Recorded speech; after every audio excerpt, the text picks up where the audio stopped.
that programs like this, for the people who are coming into Islam, is so valuable for them. I never had programs like this 21 years ago. People who supported me, we didn't even have this ability. So to be able to do something like this now is tremendous. So dig deep. We're asking you to dig deep and support what it is that you see here today. Support the spirit of the young people who are coming out to share with you the tragedies of them coming out to embrace Islam and to turn their life around. And you don't know that Allah subhanahu wa ta'ala can take a young person and He can guide that person, and by their example, He can change whole communities. Not even families, whole communities can change by the example of one person. But if it's not supported, we might lose that ability to hear him, or to hear her, or to be able to share with them the experiences that they have. So we're asking you to dig deep.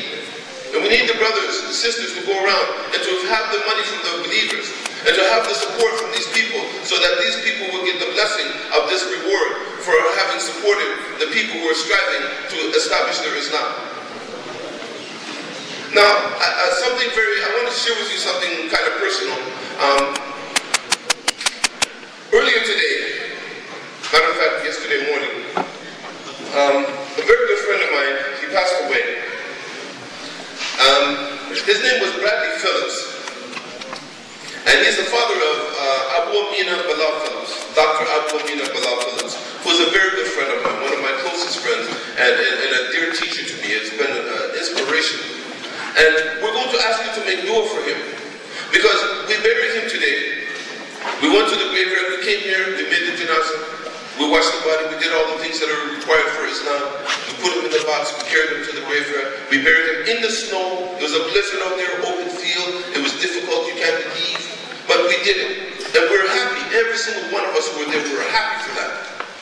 We're happy to be able to put him to rest, to send him back to his Lord. Because he had many good signs about who he was as a Muslim. And may Allah subhanahu wa ta'ala give him Jannah and make his trials and difficulties easy.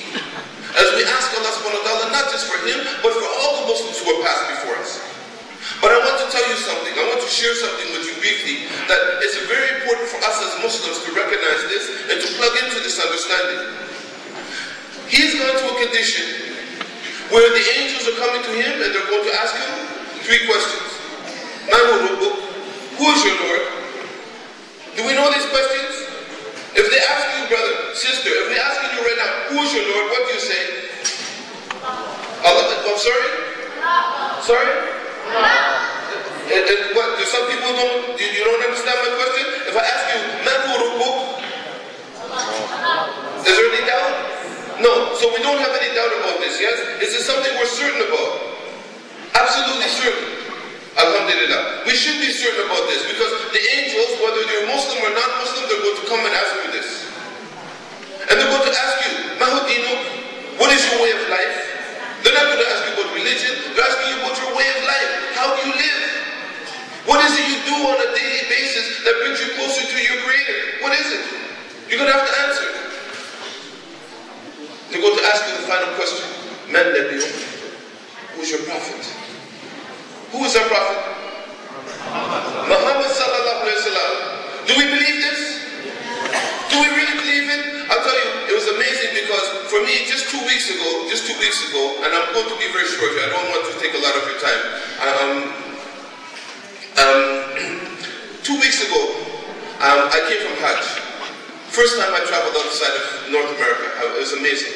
I've never traveled anywhere. I've traveled many places in Canada, mostly for the jails. We go to a lot of jails and we support a lot of programs and drug rehabilitation places. So we never get a chance to travel. We don't spend time thinking about travel and taking vacation. We don't take vacation, right? But we love to travel for Islam. So I get a chance to go and make Hajj.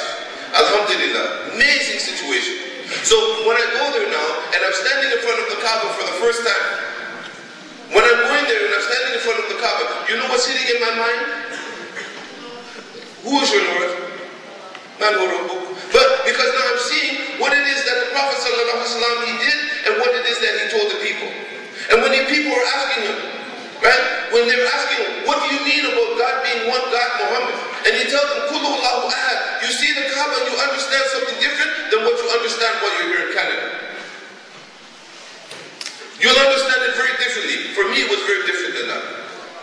But here's the thing.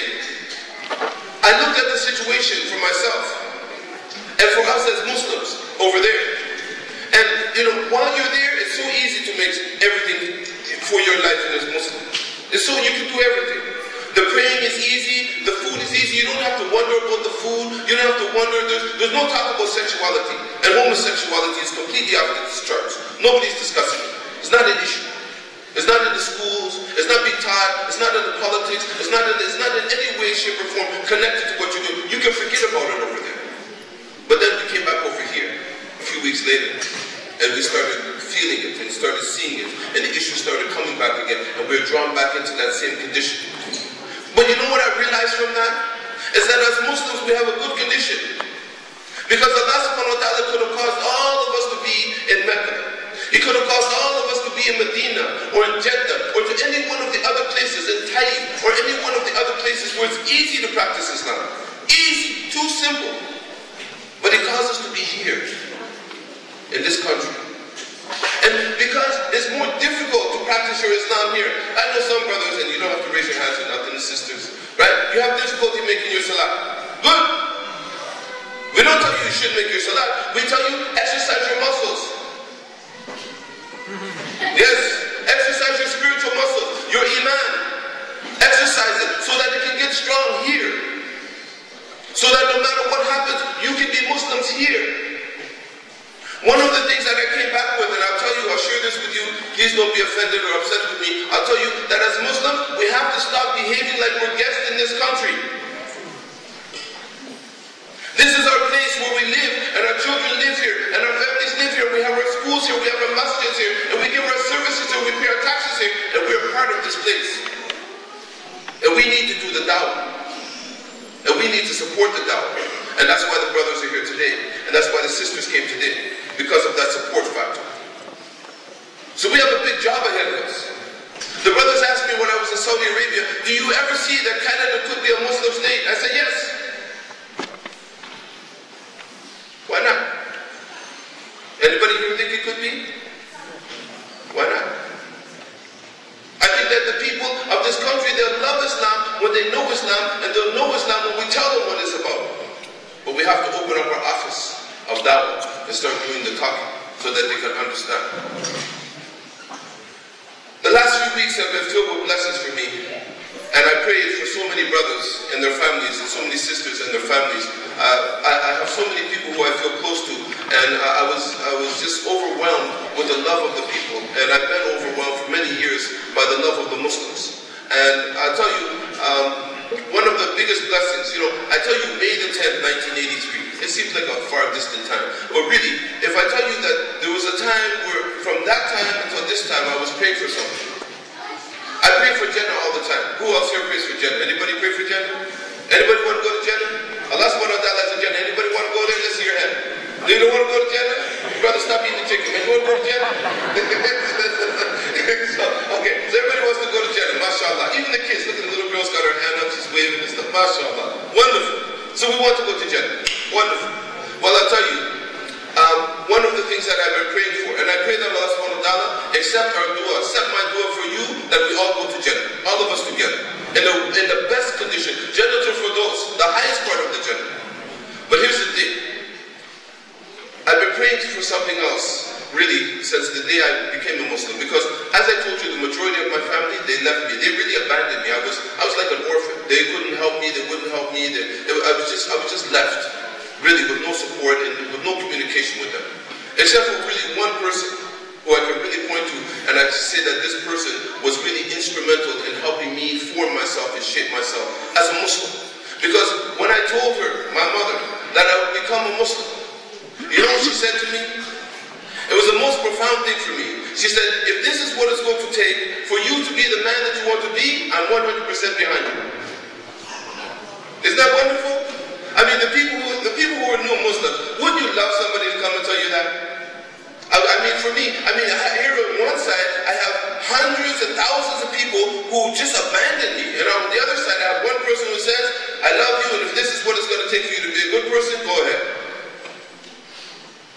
Well, I was praying for her from the time I took Shahada. And I went on Mount Arafat in Mecca, in Saudi Arabia. And when I went on my Hajj, I was praying for her.